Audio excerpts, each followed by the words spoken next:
இப்போ நீங்க over thinking பண்ணிட்டுருக்கீங்கன்னா, கடைசியா எப்போ எந்த விஷயத்துக்கு நீங்க பண்ணீங்க அப்படிங்கிறதையும் கொஞ்சம் நோட் பண்ணி வச்சுக்கோங்க. ஸோ கரண்ட்டா ஒரு விஷயத்த பத்தி திங்க் பண்ணிட்டுருக்கீங்க. அது போக 5 மினிட்ஸ் முன்னாடி, இல்ல 1 நாள் முன்னாடி, இல்ல 1 வீக் முன்னாடி கூட வேற ஏதோ விஷயத்துக்கு நீங்க ஓவர் திங்க் பண்ணிட்டுருக்கலாம். ஸோ ரஃப்பா இதெல்லாம் மைண்ட்ல வச்சுக்கோங்க. ஏன்னா இந்த வீடியோல ஓவர் திங்கிங் பத்தி வெளியில வர்றதுக்கான ஒரு சிம்பிள் மென்டல் ஹேக் பத்தி தான் நான் பேச போறேன். ஸோ இந்த வீடியோ கடைசி வரைக்கும் கம்ப்ளீட்டா பாருங்க.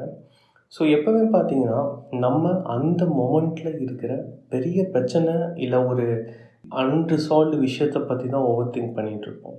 ஸோ எந்த விஷயம் ஒரு தீர்வாகலையோ, ஒரு கம்ப்ளீஷனுக்கு வரலையோ, இல்ல எது பெண்டிங்கா இருக்கோ, இல்ல எது அன்சர்டனா இருக்கோ, அந்த விஷயத்த பத்தி நம்ம எப்பயுமே ஓவர் திங்கிங் பண்றது ஒரு பேசிக் ஹியூமன் நேச்சர். மார்னிங் பார்த்தீங்கன்னா, நீங்க ஒரு விஷயத்துக்கு யோசிச்சுட்டு இருந்திருப்பீங்க.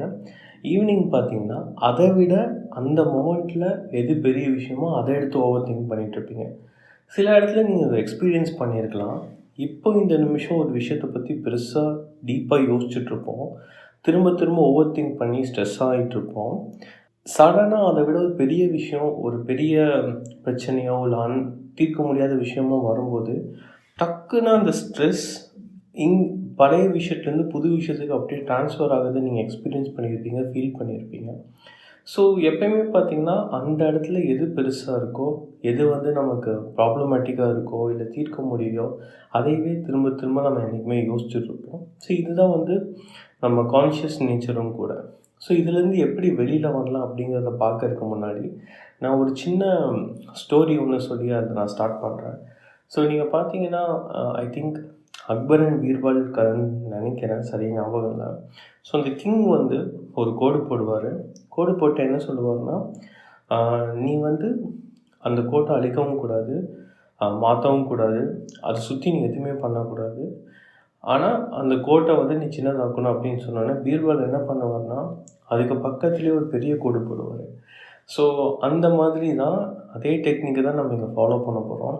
ஸோ எப்படி நான் முன்னாடி சொன்ன மாரி ஓவர் திங்கிங் வந்து அந்த நிமிஷத்துல இருக்கிற பெரிய விஷயத்த நோக்கி நம்ம திரும்ப திரும்ப கன்டினியூஸா யோசிச்சுக்கிட்டே இருக்கோமோ, ஸோ அதுலேருந்து வெளியில வர்றதுக்கு நீங்க என்ன பண்ணலான்னா, அத விட ஒரு பெரிய அவுட்கம்ம ஒரு ஹாப்பியஸ்ட் அவுட்கம்மோ, இல்ல உங்க விஷ் லிஸ்ட்டோ, உங்க கோலோ, உங்க லைஃப் பர்ப்பஸோ ஏதோ ஒரு விஷயத்த நீங்க எடுத்துட்டு வந்து அத பத்தி திங்க் பண்ணலாம். நீங்க எடுத்துட்டு வர விஷயம் எப்படி இருக்கணும்னா, நீங்க யோசிக்கிற விஷயம் எப்படி இருக்கணும்னா, நீங்க கரண்ட்டா யோசிச்சுட்டு இருக்கிற பிரச்சனைய விட 10 மடங்கு நீங்க லைஃப்ல இம்ப்ரூவ் ஆயிருந்தீங்க அப்படின்னா, அந்த பிரச்சனை ஆட்டோமேட்டிக்கா போயிருக்கும், இல்ல மறந்திருப்பீங்க இல்லையா? ஸோ அப்படி ஒரு சிச்சுவேஷன நீங்க யோசிச்சு பார்க்கணும். ஸோ யோசிச்சு பார்க்குறதுங்கிறது உடனடியா அந்த ஹேபிட்ட வளர்த்துக்க முடியாது. ஸோ ஓவர் த டைம் நீங்க வந்து கொஞ்சம் கொஞ்சமா அந்த ஓவர் திங்கிங்கை கம்மி பண்ணலாம். ஸோ நீங்க என்ன பண்ணலான்னா, நான் சொன்ன இந்த ஒரு பாசிட்டிவ் அவுட்கம் நிறைஞ்ச விஷயத்தை எடுத்துட்டு வர சொல்றேன் இல்லையா? ஸோ தட் உங்க ஓவர் திங்கிங் கம்மியாகும். ஸோ இத நீங்க பிராக்டிஸ் பண்றதுக்கு ஒரு 3 டெக்னிக்ஸ் நீங்க வந்து 3 மெத்தட்ஸ் நீங்க ஃபாலோ பண்ணலாம். ஒண்ணு வந்து ரெகுலரா மெடிடேட் பண்றது. ஸோ எது உங்க லைஃபோட ஹாப்பியஸ்ட் அவுட்கமோ, இல்ல நீங்க வந்து எதுக்கு ரொம்ப கிரேட்ஃபுல்லா நீங்க ஃபீல் பண்ணீங்க லைஃப்ல. அது உங்களுடைய ஸ்பௌஸா இருக்கலாம், இல்ல உங்களுக்கு உங்களுடைய கெரியரா இருக்கலாம். ஏதோ ஒரு விஷயம் உங்களுக்கு ரொம்ப உங்க ஹெல்த்தா கூட இருக்கலாம், உங்க ஃபிட்னஸா இருக்கலாம்.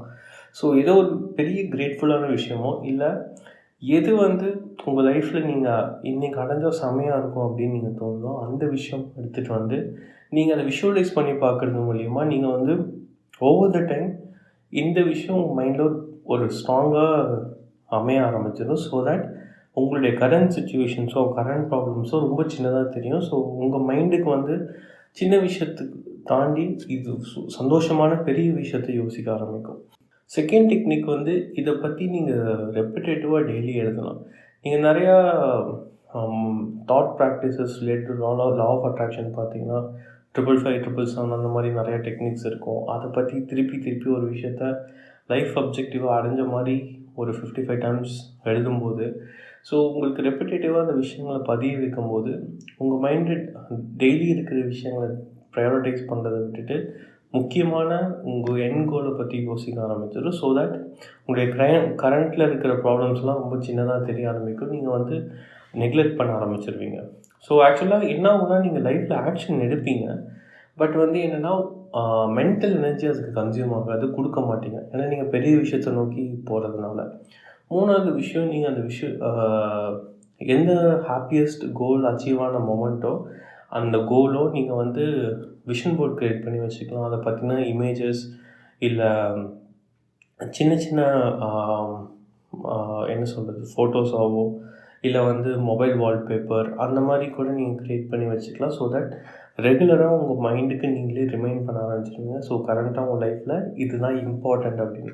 ஸோ எது உங்களுக்கு ரொம்ப இம்பார்ட்டன்ட்டோ அத நீங்க டெய்லி காட்டும்போது, அந்த இம்பார்ட்டன்ட்டான விஷயம் சந்தோஷமாவும் இருக்கும்போது, உங்க மைண்டு எதெல்லாம் அன்ரிசால்வ்டோ, அன்சர்டனோ இல்ல வந்து பழைய விஷயத்தெல்லாம் கீழ தள்ளி வச்சுட்டு இத யோசிக்க ஆரம்பிச்சுரும்.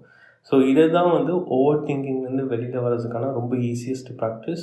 ஸோ அந்த அக்பர், பீர்பல் கதையில சொல்ற மாரி, அந்த கோட்ட அழிக்கிறதுக்கு ட்ரை பண்றத விட, அந்த கோட்ட மாத்துறதுக்கு ட்ரை பண்ணத விட, அத விட பெரிய கோடு போடுறது ரொம்பவே ஈஸியான ஒரு விஷயம். ஸோ அத தான் வந்து ஓவர் திங்கிங்லேருந்து வெளியில வர்றதுக்கான ஒரு சிம்பிள் டெக்னிக்கும் கூட. என்னுடைய பேர் யூஜின். நான் ஒரு கவுன்சிலிங் சைக்காலஜிஸ்ட். உங்களுக்கு வந்து கவுன்சிலிங் ரிலேட்டடா ஹெல்ப் வேணும். Stress, anxiety and work place ரிலேட்டடா இஷ்யூஸ் இருக்குது. இல்லை எனி சைக்காலஜிக்கல் கவுன்சிலிங் வேணும் அப்படின்னா, நீங்கள் வந்து டிஸ்கிரிப்ஷனில் இருக்கிற வாட்ஸ்அப் நம்பருக்கு காண்டாக்ட் பண்ணலாம். இல்லை மென்ஷன் பண்ணியிருக்க மெயில் அட்ரஸ்க்கு நீங்கள் மெயில் அனுப்பினா நான் உங்களை ரீச் அவுட் பண்ணலாம். தேங்க்யூ ஸோ மச் ஃபார் வாட்சிங் திஸ் வீடியோ.